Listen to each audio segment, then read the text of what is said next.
പാചകവാതക സിലിണ്ടറിന്റെ ലഭ്യതക്കുറവ് കുമളിയുടെ ടൂറിസം വ്യാപാര മേഖലയെ സാരമായി ബാധിച്ചിരിക്കുന്നതായി വ്യാപാരി വ്യവസായി കുമളി യൂണിറ്റ് പ്രസിഡന്റ് മജോ കാര്യമുട്ടം. പാചകവാതകം ലഭ്യമായില്ല എങ്കിൽ വരും ദിവസം കൂടുതൽ പ്രതിസന്ധി നേരിടുമെന്നും കേന്ദ്ര സംസ്ഥാന സർക്കാർ ഇടപെട്ട പ്രശ്നം പരിഹരിക്കണമെന്നും അദ്ദേഹം ആവശ്യപ്പെട്ടു.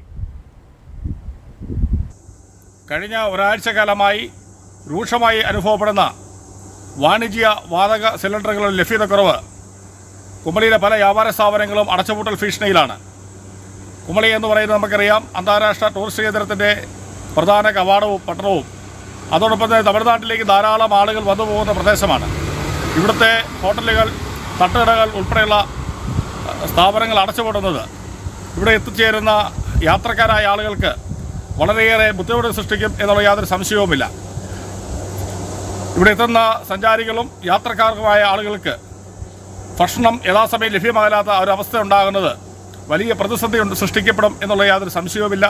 എത്രയും വേഗം ഹോട്ടലുകൾ ഉൾപ്പെടെയുള്ള വ്യാപാര സ്ഥാപനങ്ങൾക്ക് യാതൊരു തടസ്സവുമില്ലാതെ പാചകവാതകം ലഭ്യമാക്കാനുള്ള നടപടികൾ കേന്ദ്ര സംസ്ഥാന സർക്കാരുകൾ സ്വീകരിക്കണം എന്നാണ് ഈ അവസരത്തിൽ പറയുവാനുള്ളത്.